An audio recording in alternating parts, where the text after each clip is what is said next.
दोस्तों, तारीख का सबसे अमीर इंसान एक मुसलमान था जिसका नाम मनसा मूसा था।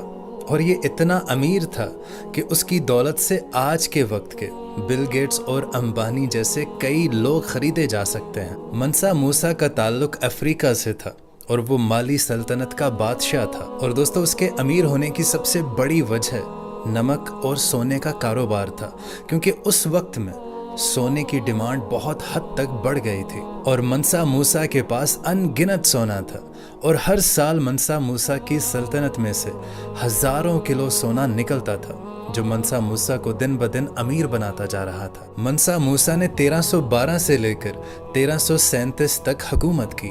मनसा मूसा ने 1324 में हज का सफ़र किया था, जिसमें मनसा मूसा ने रास्ते में आने वाले हर कबीले में इतना सोना तकसीम किया कि वहाँ पर सोने की कीमत गिर गई और महंगाई एकदम से बढ़ गई।